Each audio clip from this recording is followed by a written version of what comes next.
Good morning all of you. मी प्राध्यापक सुरेश शिंगळे, भूगोल विभाग, वारणा महाविद्यालय, ऐतवडे, खुर्द. आज आपण ऑनलाईन प्लॅटफॉर्मवरती तास घेणार आहोत. कोरोनाच्या पॅन्डेमिक सिच्युएशनमध्ये ऑनलाईन क्लासेस हा महत्त्वाचा भाग होऊन राहिलेला आहे. यापूर्वी आपण ऑनलाईन अनेक तास घेतलेले आहेत. या तासाला आपण भूगोलातली एक वेगळी कन्सेप्ट शिकणार आहोत. भूगोलाच्या योगदानामध्ये अनेक तत्ववेत्यांनी भूगोलासाठी खूप मोठं मौलिक मार्गदर्शन केलेलं आहे.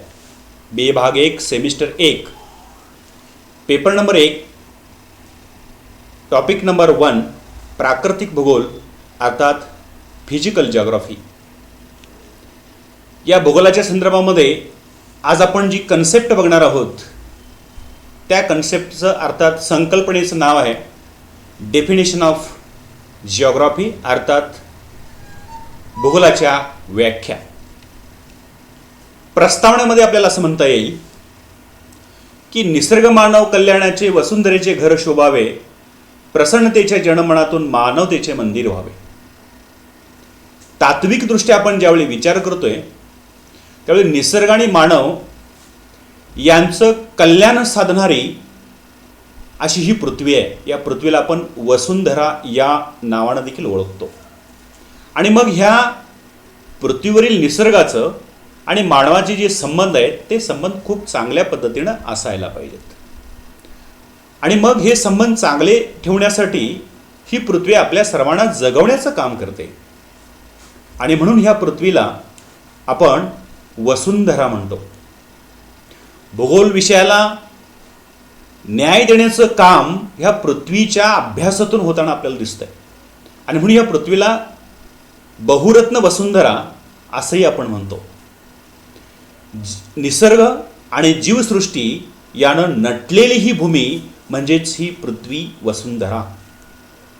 आणि म्हणून भूगोलाच्या अभ्यासामध्ये पृथ्वीची निर्मिती झाल्यापासून या निसर्गानं निर्माण केलेले जे अनेक घटक आहेत या घटकांना न्याय देण्याचं काम भूगोल विषय करतो. आणि म्हणून ह्या भूगोल विषयाला शास्त्र असं म्हटलेलं आहे. आणि म्हणून geography is a mother of all social subjects. म्हणजे वैज्ञानिक विषय आणि सामाजिक शास्त्राची जननी म्हणून देखील भूगोलाला म्हटलं जातं. आणि म्हणून to study of relationship between nature and man, this type of study is important for the us. भूगोलाच्या व्याख्येकडे आपण ज्यावेळी जातोय त्यावेळी एरॅटोस्थेनीस या ग्रीक विचारवंतानं भूगोलाची पहिली व्याख्या केली इसवी सन पूर्व 234 मध्ये. आणि त्यांनी पहिल्यांदा शब्द वापरला जिओग्राफी. त्या शब्दाची त्यांनी फोड केली. Geo means earth and grapho means to describe.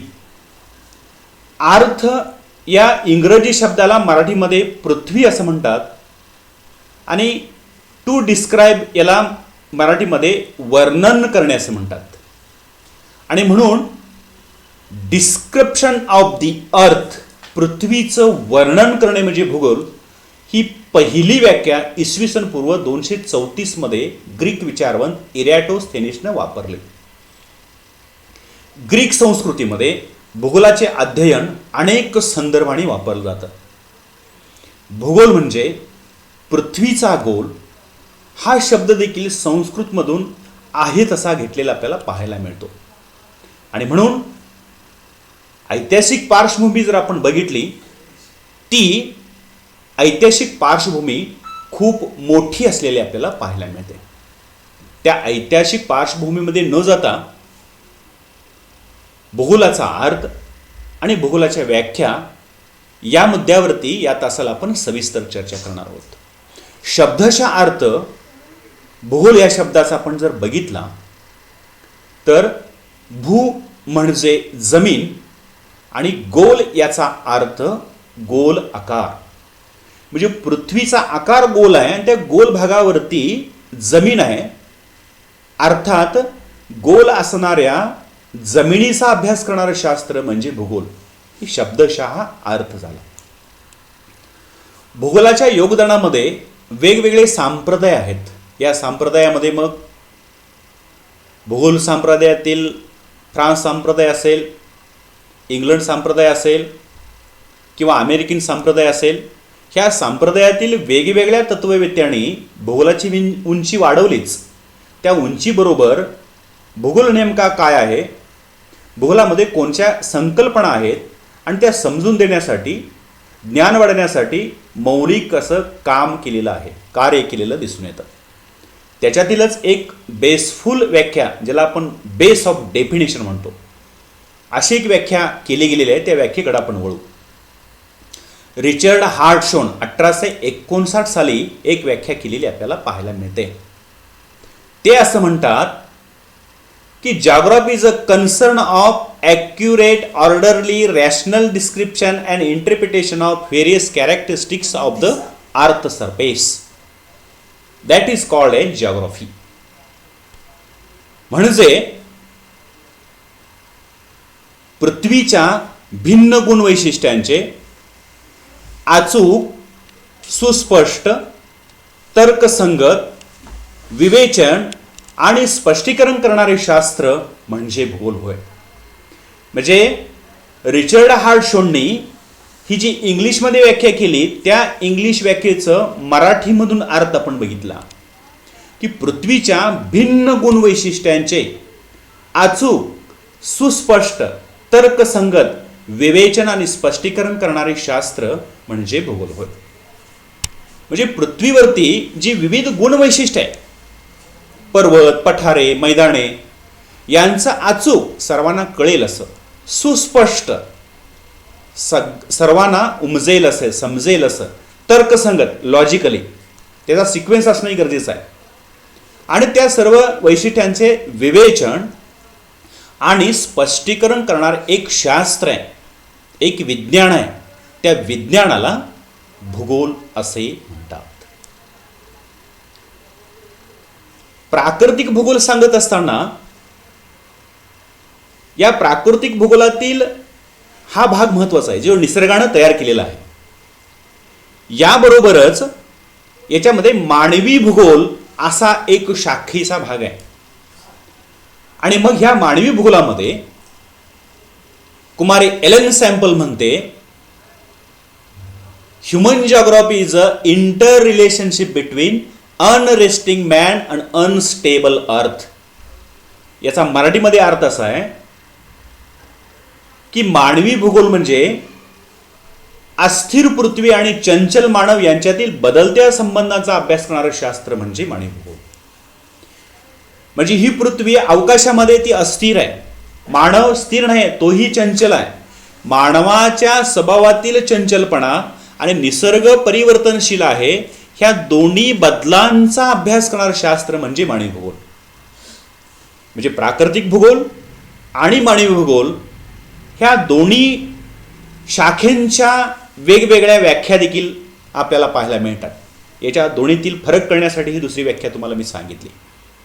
त्याच्यानंतर प्राकृतिक भूगोलाची दुसरी एक व्याख्या महत्त्वाची आहे, आणि ती म्हणजे A.N. स्ट्रेलर असं म्हणतात, नैसर्गिक शास्त्रामधील हवामानशास्त्र, सागरशास्त्र, भूगर्भशास्त्र, भूरूपशास्त्र या शास्त्रांचा अभ्यास आणि त्याचे विश्लेषण करणारे शास्त्र म्हणजे प्राकृतिक भूगोल. आता हवामानशास्त्र याचा अर्थ पृथ्वीच्या पृष्ठभागापासून जसजसे उंच जावे तसतसे अनेक घटक पाहायला मिळतात की जे डोळ्याला दिसत नाहीत. ऊन असेल, वारा असेल, पाऊस असेल, अशा अनेक घटक आहेत की या घटकांचा अभ्यास हवामानशास्त्रामध्ये होतो. सागरशास्त्रामध्ये काय, सागरशास्त्रात मग लाटा असतील, भरती असेल, ओहोटी असेल, त्या महासागरामध्ये आत दडलेले अनेक भूमिस्वरूपे असतील, त्यांचा अभ्यास. भूगर्भशास्त्रामध्ये त्याला आपण जिओलॉजी म्हणतो. पृथ्वीच्या अंतर्गत भागामध्ये ज्या अनेक अंतर्गत शक्ती आहेत, ज्याला म्हणजे भूकंप म्हणतो आपण, ज्वालामुखी म्हणतो, अशा अनेक घटकांचा अभ्यास. भूरूपशास्त्र म्हणजे पृथ्वीच्या भूपृष्ठावरती जमिनीनं जे वेगवेगळे आकार धारण केलेले आहेत त्याला आपण जिओमॉर्फॉलॉजी म्हणतो. या अनेक आकार घेतलेल्या घटकांचा अभ्यास याच्यामध्ये होतो. आणि म्हणून भूगोलामध्ये हवामानशास्त्र, सागरशास्त्र, भूगर्भशास्त्र आणि भूरूपशास्त्र या शास्त्राशी संबंधित निसर्गानं निर्माण केलेले अनेक जे घटक आहेत या घटकांचा अभ्यास या प्राकृतिक भूगोलामध्ये होतो आणि तो वैज्ञानिक पद्धतीनं होतो. त्याच्यानंतर पुढची व्याख्या आहे पृथ्वीवरील विविध वैशिष्ट्यांचा, भूरूपांचा आणि त्यांच्या क्षेत्रीय वितरणाचा अभ्यास करणारे शास्त्र म्हणजे प्राकृतिक भूगोल, असं एम इट्स नावाच्या तत्ववेत्यानं म्हटलेलं आहे. क्षेत्रीय भिन्नतेचा म्हणजे क्षेत्रानुसार या निसर्गिक घटकांच्या मध्ये बदल होताना आपल्याला पाहायला मिळतो. त्याच्यानंतर वेबस्टर असे म्हणतात, असं म्हणतात की भूपृष्ठ रचनेचा व त्यावरील जमीन, पाणी, हवामानातील घटकांच्या मध्ये होणाऱ्या स्थित्यांतरांचा अभ्यास करणारं शास्त्र म्हणजे प्राकृतिक भूगोल होय. जमीन असेल, पाणी असेल, हवामान असेल, हे जे अनेक घटक आहेत या अनेक घटकांची जे स्थित्यांतर होतं, बदल होतो, वेळेनुसार, कालावधीनुसार त्यांच्यामध्ये जो बदल होतो त्या बदलांचा अभ्यास करणारं शास्त्र म्हणजे प्राकृतिक भूगोल होय. त्याच्यानंतर अनेक तत्ववेत्याने वेगवेगळ्या व्याख्या केलेल्या दिसून येतात. प्राकृतिक घटकांचा अभ्यास करणारं शास्त्र म्हणजे प्राकृतिक भूगोल. प्राकृतिक याला जवळचा जो शब्द आहे तो म्हणजे नैसर्गिक. आणखी एखादा शब्द आहे तो म्हणजे भौगोलिक. याचा अर्थ निसर्गानं निर्माण केलेले जे घटक आहेत त्या घटकांचा वैज्ञानिक पद्धतीने अभ्यास होणं. याच्यामध्ये मग खंड असेल, महासागर असतील, त्यावरील नैसर्गिक वैशिष्ट्यांचा अभ्यास असेल, असा अनेक घटक यामध्ये मोडतात. त्याचबरोबर नैसर्गिक घटकांचं वितरण, त्यांची उत्पत्ती यांचा अभ्यास करणारं शास्त्र म्हणजे प्राकृतिक भूगोल असं देखील म्हटलं जातं. म्हणजे आपल्याला असं म्हणता येईल की भूपृष्ठ, जलाशय आणि भूपृष्ठ आणि जलाशय यांच्या निर्मितीसाठी कारणीभूत असलेल्या घटकांचं अध्ययन करणं, त्याचं विश्लेषण करणं, त्याच्यावरती संशोधन करतं अर्थात रिसर्च करणं, हे जे काम आहे, योगदान आहे, ते प्राकृतिक भूगोलातलं महत्त्वाचं काम आहे आणि त्याचाच अभ्यास हे प्राकृतिक भूगोल करत असतं.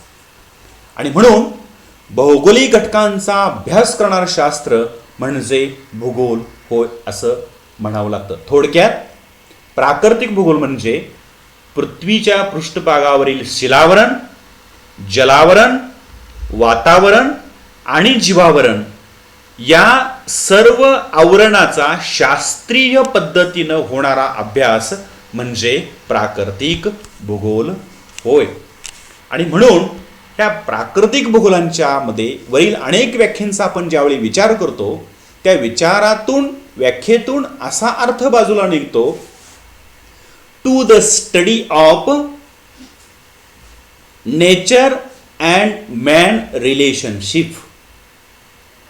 पृथ्वीवरील निसर्ग आणि मानव यांच्यातील बदलत्या संबंधांचा अभ्यास, पृथ्वीच्या पृष्ठभागावरील, भूपृष्ठाच्या आतमध्ये असलेले, अंतर्गत भागामध्ये असलेले अनेक घटक, भूपृष्ठाच्या वर असलेले अनेक घटक, त्या दोन्ही घटकांच्यातील सहसंबंधांचा अभ्यास करणारं शास्त्र म्हणजे प्राकृतिक भूगोल. थोडक्यात प्राकृतिक भूगोल म्हणजे निसर्गानं निर्माण केलेले जे अनेक घटक आहेत त्या अनेक घटकांचा वैज्ञानिक पद्धतीनं, शास्त्रीय पद्धतीनं केला जाणारा अभ्यास म्हणजे प्राकृतिक भूगोल होय. धन्यवाद.